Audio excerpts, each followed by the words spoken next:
ಭಾಗ 1ರ ಪಠ್ಯಪುಸ್ತಕದ 4ನೇ ಪಾಠ ಲೋಹಗಳು ಮತ್ತು ಅಲೋಹಗಳು ಅಂದರೆ ವಸ್ತುಗಳು ಅಂತ ಪಾಠ ಇದೆ. ಅದರಲ್ಲಿ ಅಭ್ಯಾಸ ಪ್ರಶ್ನೋತ್ತರಗಳನ್ನು 2ನೇ ಭಾಗದಲ್ಲಿ ನೋಡೋಣ. ಫಸ್ಟ್ ಭಾಗದಲ್ಲಿ ಆಲ್ರೆಡಿ ಹಾಕಿದ್ದೀವಿ. ಸೊ ಹಿಂದಿನ ಪಾಠಗಳ ವಿಡಿಯೋವನ್ನು ನೋಡದೇ ಇದ್ದರೆ ವಿಡಿಯೋದ ಡಿಸ್ಕ್ರಿಪ್ಷನ್ ಬಾಕ್ಸಲ್ಲಿ 8ನೇ ತರಗತಿ ವಿಜ್ಞಾನ ಪ್ರಶ್ನೋತ್ತರ ಅಂತ ನೋಡ್ಬೋದು. 8ನೇ ತರಗತಿಗೆ ನಾವು ಕನ್ನಡ, ಇಂಗ್ಲೀಷ್, ಹಿಂದಿ, ವಿಜ್ಞಾನ ಮತ್ತು ಸಮಾಜ ವಿಜ್ಞಾನ ಎಲ್ಲ ಪಾಠಗಳ ನೋಟ್ಸ್, ಕ್ವಶನ್ ಪೇಪರ್, ಪ್ರಶ್ನೋತ್ತರಗಳನ್ನು ಹಾಕ್ತಾಯಿದ್ದೀವಿ. ಅವೆಲ್ಲವುಗಳನ್ನು ನೋಡಿ ಲೈಕ್, ಶೇರ್ ಹಾಗೂ ಫಸ್ಟ್ ಟೈಮ್ ವಾಚ್ ಮಾಡ್ತಿದ್ರೆ ಸಬ್ಸ್ಕ್ರೈಬ್ ಮಾಡಿ. ನಮ್ಮದೊಂದು ಟೆಲಿಗ್ರಾಮ್ ಗ್ರೂಪ್ ಅದ ಸ್ಟಡಿ ವಿತ್ ಪರಶುರಾಮ್ ಅಂತ ಲಿಂಕ್ ವಿಡಿಯೋದ ಡಿಸ್ಕ್ರಿಪ್ಷನ್ ಬಾಕ್ಸ್ನಲ್ಲಿ ಹಾಕಿದ್ದೀನಿ. ಅದಕ್ಕೂ ಕೂಡ ಬಂದು ಜಾಯ್ನ್ ಆಗಿ. ಪ್ರಶ್ನೆ 6, ಕೆಳಗಿನವುಗಳಿಗೆ ಕಾರಣ ಕೊಡಿ. ಆಹಾರ ವಸ್ತುಗಳ ಪೊಟ್ಟಣ ಕಟ್ಟಲು ಅಲ್ಯೂಮಿನಿಯಂನಂತಹ ತೆಳು ಹಾಳೆಯನ್ನು ಬಳಸುವರು. ಕಾರಣ, ಅಲ್ಯೂಮಿನಿಯಂ ಕುಟ್ಯತೆ ಗುಣವನ್ನು ಹೊಂದಿದೆ. ಅದನ್ನು ತೆಳುವಾದ ಹಾಳೆಯನ್ನಾಗಿ ಮಾಡಬಹುದಾಗಿರೋದರಿಂದ ಇದನ್ನು ಆಹಾರ ವಸ್ತುಗಳ ಪೊಟ್ಟಣ ಕಟ್ಟಲು ತೆಳು ಹಾಳೆಯನ್ನಾಗಿ ಉಪಯೋಗಿಸಲಾಗುತ್ತದೆ. ಮುಂದಿನ ಹೇಳಿಕೆ ಬಿ, ದ್ರವಗಳನ್ನು ಕಾಸಲು ಮುಳುಗು ಕಂಬಿಗಳನ್ನು ಇಮರ್ಸನ್ ರಾಡ್ಸ್ ಲೋಹೀಯ ವಸ್ತುಗಳಿಂದ ಮಾಡಿರ್ತಾರೆ. ಕಾರಣ, ಲೋಹಗಳ ಉಷ್ಣ ಮತ್ತು ವಿದ್ಯುತ್ತಿನ ಉತ್ತಮ ವಾಹಕಗಳಾಗಿರುವುದರಿಂದ ದ್ರವಗಳನ್ನು ಕಾಸಲು ಬಳಸುವ ಮುಳುಗು ಕಂಬಿಗಳನ್ನು ಲೋಹೀಯ ವಸ್ತುಗಳಿಂದ ಮಾಡಿರ್ತಾರೆ. ಮೂರನೇ ಹೇಳಿಕೆ, ಸತುವನ್ನು ಅದರ ಲವಣದ ದ್ರಾವಣದಿಂದ ತಾಮ್ರವು ಸ್ಥಾನಪಲ್ಲಟಗೊಳಿಸೋದಿಲ್ಲ. ಕಾರಣ, ಸತು ತಾಮ್ರಕ್ಕೆ ಅಧಿಕ ಕ್ರಿಯಾಶೀಲತೆಯನ್ನು ಹೊಂದಿರೋದ್ರಿಂದ ಸತು ಅದರ ಲವಣದ ದ್ರಾವಣದಿಂದ ತಾಮ್ರವು ಸ್ಥಾನಪಲ್ಲಟಗೊಳಿಸೋದಿಲ್ಲ. ಡಿ ಹೇಳಿಕೆ, ಸೋಡಿಯಂ ಮತ್ತು ಪೊಟ್ಯಾಸಿಯಂಗಳನ್ನು ಸೀಮೆಎಣ್ಣೆಯಲ್ಲಿ ಸಂಗ್ರಹಿಸಿ ಇಟ್ಟಿರ್ತಾರೆ. ಕಾರಣ, ಸೋಡಿಯಂ ಮತ್ತು ಪೊಟ್ಯಾಸಿಯಂಗಳು ಬಹಳ ಕ್ರಿಯಾಶೀಲ ಲೋಹಗಳಾಗಿದ್ದು ಇವು ವಾತಾವರಣದ ತೇವಾಂಶ ಮತ್ತು ಆಕ್ಸಿಜನ್ನೊಂದಿಗೆ ತೀವ್ರವಾಗಿ ವರ್ತಿಸಿ ಹೊತ್ತಿ ಉರಿತವೆ. ಆದ್ದರಿಂದ ಇವೆರಡನ್ನ ಸೋಡಿಯಂ ಮತ್ತು ಪೊಟ್ಯಾಸಿಯಂಗಳನ್ನು ಸೀಮೆಎಣ್ಣೆಯಲ್ಲಿ ಸಂಗ್ರಹಿಸಿ ಇಟ್ಟಿರ್ತಾರೆ. ಪ್ರಶ್ನೆ 7 ಇದೆ, ನಿಂಬೆಹಣ್ಣಿನ ಉಪ್ಪಿನಕಾಯಿಯನ್ನು ಅಲ್ಯೂಮಿನಿಯಂ ಪಾತ್ರೆಯಲ್ಲಿ ಸಂಗ್ರಹಿಸಿಡಬಹುದೇ? ವಿವರಿಸಿರಿ. ಉತ್ತರ, ನಿಂಬೆಹಣ್ಣಿನಲ್ಲಿರುವ ಆಮ್ಲಗಳು ಅಲ್ಯೂಮಿನಿಯಂ ಲೋಹದೊಂದಿಗೆ ವರ್ತಿಸಿ ಲವಣ ಮತ್ತು ಹೈಡ್ರೋಜನ್ ಅನಿಲ ಬಿಡುಗಡೆಗೊಳಿಸುತ್ತವೆ. ಇದರಿಂದ ನಿಂಬೆಹಣ್ಣಿನ ಉಪ್ಪಿನಕಾಯಿ ಬೇಗ ಕೆಟ್ಟು ಹೋಗುತ್ತದೆ. ಆದ್ದರಿಂದ ನಿಂಬೆಹಣ್ಣಿನ ಉಪ್ಪಿನಕಾಯಿಯನ್ನು ಅಲ್ಯೂಮಿನಿಯಂ ಪಾತ್ರೆಯಲ್ಲಿ ಸಂಗ್ರಹಿಸಿ ಇಡಬಾರದು. ಪ್ರಶ್ನೆ 8, ಎ ಪಟ್ಟಿಯಲ್ಲಿ ಕೊಟ್ಟಿರೋ ವಸ್ತುಗಳನ್ನು ಬಿ ಪಟ್ಟಿಯಲ್ಲಿ ಕೊಟ್ಟಿರೋ ಉಪಯೋಗಗಳೊಂದಿಗೆ ಹೊಂದಿಸಿ ಬರೆದಿದ್ದೀವಿ. ಚಿನ್ನ ಸರಿ ಉತ್ತರ, ಡಿ ಆಭರಣ, ಕಬ್ಬಿಣ ಇ ಯಂತ್ರೋಪಕರಣ, ಅಲ್ಯೂಮಿನಿಯಂ ಸಿ ಆಹಾರ ಪೊಟ್ಟಣ ಕಟ್ಟಲು, ಕಾರ್ಬನ್ ಎಫ್ ಇಂಧನ, ತಾಮ್ರ ಬಿ ವಿದ್ಯುತ್ ತಂತಿಗಳು, ಪಾದರಸ ಎ ತಾಪಮಾಪಕಗಳು. ನಾವು ಆಲ್ರೆಡಿನೇ ಏನು ಮಾಡಿದ್ದೀವಿ ಅಂದರೆ ಎ ಕಾಲಮ್ದಲ್ಲಿರ್ತಕ್ಕಂಥವುಗಳನ್ನು ಅವುಗಳ ಉಪಯೋಗಗಳನ್ನು ಬಿ ಕಾಲಮ್ದೊಂದಿಗೆ ಹೊಂದಿಸಿನೇ ಇಲ್ಲಿ ಬರೆದಿದ್ದೀವಿ. ಮುಂದಿನ ಪ್ರಶ್ನೆ ಹೋಗೋಣ. ಪ್ರಶ್ನೆ 9, ಈ ಕೆಳಗಿನ ಸಂದರ್ಭಗಳಲ್ಲಿ ಏನಾಗುತ್ತದೆ? ಎ ಸಂದರ್ಭ ಮತ್ತು ಬಿ ಸಂದರ್ಭ ಅಂತ ಕೊಟ್ಟಿದ್ದಾರೆ.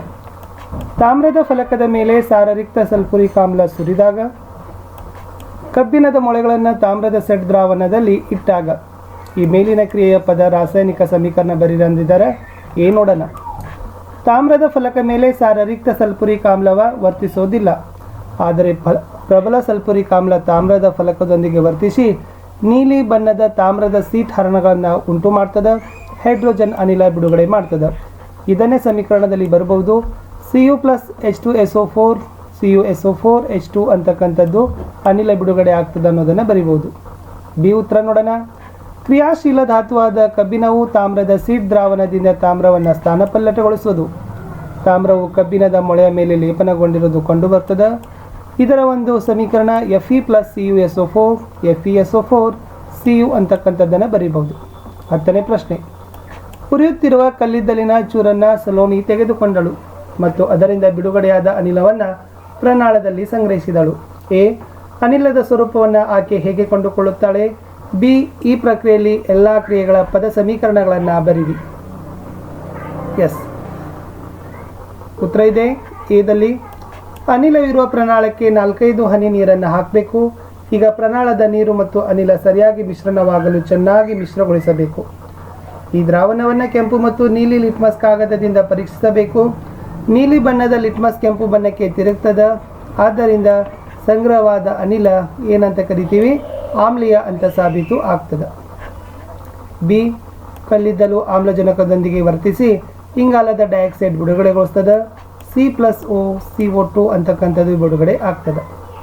11ನೇ ಹಾಗೂ ಕಡೆಯ ಪ್ರಶ್ನೆ, ಒಂದು ದಿನ ರೀಟಾ ತನ್ನ ತಾಯಿಯ ಜೊತೆ ಆಭರಣದ ಅಂಗಡಿಗೆ ಹೊರಟಳು. ಅವಳ ತಾಯಿ ಅಕ್ಕ ಸಾಲಿಗನಿಗೆ ಹಳೆಯ ಚಿನ್ನದ ಆಭರಣಗಳನ್ನು ಪಾಲಿಷ್ ಮಾಡಲು ಕೊಡ್ತಾಳೆ.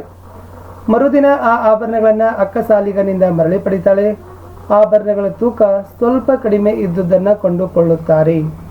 ಆಭರಣದ ತೂಕ ಕಡಿಮೆ ಆಗಲು ಕಾರಣ ಏನು ನೀವು ಹೇಳುವಿರಾ? ಉತ್ತರ: ಬಂಗಾರದ ಆಭರಣಗಳನ್ನು ಪಾಲಿಷ್ ಮಾಡುವಾಗ ಅಕ್ಕ ಸಾಲಿಗನು ಆಭರಣಗಳನ್ನು ಅಕ್ವಾರಾಜಿಯಾ ಎಂಬ ದ್ರಾವಣದಲ್ಲಿ ಮುಳುಗಿಸಿರುತ್ತಾನೆ. ಅಕ್ವಾರಾಜಿಯಾ ಎಂಬ ದ್ರಾವಣ ಹೈಡ್ರೋಕ್ಲೋರಿಕ್ ಆಮ್ಲ ಮತ್ತು ನೈಟ್ರಿಕ್ ಆಮ್ಲಗಳ ಮಿಶ್ರಣ. ಆಭರಣದ ಹೊರಪದರದ ಬಂಗಾರವು ಅಕ್ವಾರಾಜಿಯಾ ದ್ರಾವಣದಲ್ಲಿ ಕರಗೋದ್ರಿಂದ ಅದರ ಒಳಗಿನ ಹೊಳಪಿನ ಭಾಗ ಗೋಚರಿಸ್ತದೆ. ಇದರಿಂದ ಆಭರಣ ಹೊಸದಾಗಿ ಹೊಳೆಯಲು ಪ್ರಾರಂಭಿಸ್ತದೆ ಮತ್ತು ಕರಗಿದ ಆಭರಣದ ಹೊರಪದರ ಅದರ ತೂಕ ಕಡಿಮೆಯಾಗಲು ಕಾರಣ ಆಗ್ತದೆ. ಇಷ್ಟು ಈ ವಿಡಿಯೋದಲ್ಲಿ ನಾವು ಏನು ಮಾಡಿದ್ದೀವಿ ವಿದ್ಯಾರ್ಥಿಗಳೇ, ವಸ್ತುಗಳು ಅಂತಕ್ಕಂಥ 4ನೇ ಪಾಠದ ಲೋಹಗಳು ಮತ್ತು ಅಲೋಹಗಳ ಪಾಠದ 2ನೇ ಭಾಗದಲ್ಲಿ ಪ್ರಶ್ನೋತ್ತರಗಳನ್ನು ನೋಡಿದ್ದೀವಿ. ನಮ್ಮ ವಿಡಿಯೋದಲ್ಲಿ ಯೂಟ್ಯೂಬ್ ಚಾನಲ್ಗಳಲ್ಲಿ ವಿಡಿಯೋಗಳು ತುಂಬಾ ಚೆನ್ನಾಗಿದ್ದಾವೆ. ನಾವು ಉತ್ತರಗಳನ್ನು ಸರಳವಾಗಿ ಸಂಕ್ಷಿಪ್ತವಾಗಿ ನಿಮ್ಮ ಪರೀಕ್ಷಾ ದೃಷ್ಟಿಯಿಂದ ನಾವು ನಿಮಗೆ ಹಂಚಿಕೊಡ್ತೀವಿ. ಇದೇ ಥರ ಕನ್ನಡದಲ್ಲಿಯೂ ಕೂಡ ಗದ್ಯ, ಪದ್ಯ, ವ್ಯಾಕರಣ ಪಾಠದ ಅಭ್ಯಾಸ ಪ್ರಶ್ನೋತ್ತರಗಳು, ಭಾಷಾಭ್ಯಾಸಗಳನ್ನು ಚರ್ಚೆ ಮಾಡಿದ್ದೀವಿ. ಇಂಗ್ಲೀಷ್ನಲ್ಲಿ ಪಾಠದ ಕನ್ನಡದಲ್ಲಿ ಸಾರಾಂಶ ಹೇಳಿ ಪ್ರಶ್ನೋತ್ತರಗಳನ್ನು ಹೇಳ್ತೀವಿ. ಹಿಂದಿಯಲ್ಲಿಯೂ ಕೂಡ ಪ್ರತಿ ಪಾಠದ ಸಾರಾಂಶ ಕನ್ನಡದಲ್ಲಿ ಹೇಳೋದರ ಜೊತೆಗೆ ಪಾಠದ ಪ್ರಶ್ನೋತ್ತರಗಳ ವಿವರಣೆ ತಮಗೆ ಏನಾಗ್ತದಪ್ಪ ಅಂದರೆ ತುಂಬಾ ಸರಳ ಸಿಗ್ತದೆ. ಸಮಾಜ ವಿಜ್ಞಾನದಲ್ಲಿಯೂ ಕೂಡ ಇದೆ. ಸೊ ದಯಮಾಡಿ ತಾವೆಲ್ಲರೂ ಕೂಡ ನಮ್ಮ ವಿಡಿಯೋಗಳನ್ನು ನೋಡಬೇಕು. ನೀವು ವಿಡಿಯೋ ನೋಡಿದ ಮೇಲೆ ನಿಮ್ಮ ಗೆಳೆಯರ ಬಳಗದವರಿಗೆ ಶೇರ್ ಮಾಡಬೇಕು. ನಿಮ್ಮ ಒಂದು ಲೈಕ್ ನಿಮ್ಮ ಒಂದು ಲೈಕ್ ಕೊಡುವಿಕೆ, ನಿಮ್ಮ ಒಂದು ಶೇರ್ ಮಾಡುವಿಕೆ, ಅದುವೇ ನಮಗೆ ನೀವು ಕೊಡ್ತಕ್ಕಂಥ ಒಂದು ದೊಡ್ಡ ಥ್ಯಾಂಕ್ಸ್. ನಿಜಕ್ಕೂ ಕೂಡ ನಿಮಗೆ ಹೆಲ್ಪ್ ಆಗೇ ಆಗ್ತದೆ. ವಿಶೇಷವಾಗಿ GPSTR ಪ್ರಿಪ್ರೇಷನ್ ಮಾಡ್ತಕ್ಕಂಥ ನಮ್ಮ DD ಮತ್ತು BD ಶಿಕ್ಷಕ ಸ್ನೇಹಿ ಮಿತ್ರರಿಗಂತೂ ಈ ವಿಡಿಯೋಗಳು ತುಂಬಾ ವರದಾನವಾಗಿದ್ದಾವೆ. ಡಿಸ್ಕ್ರಿಪ್ಟಿವ್ ಪೇಪರಲ್ಲಿ ಇಲ್ಲಿಂದ ತಾವು ಪ್ರಿಪ್ರೇಷನನ್ನು ಮಾಡಿದರೆ ಖಂಡಿತವಾಗಿ ತಮಗೆ ಹೆಚ್ಚಿನ ಅಂಕಗಳು ಬರ್ತವೆ. ನಿಮ್ಮೆಲ್ಲರ ಸಪೋರ್ಟ್ ನಮ್ಮ ಮೇಲೆ ಇರಬೇಕು. ನಮ್ಮ ಟೆಲಿಗ್ರಾಮ್ ಗ್ರೂಪ್ಗೆ ಜಾಯ್ನ್ ಆಗಬೇಕು.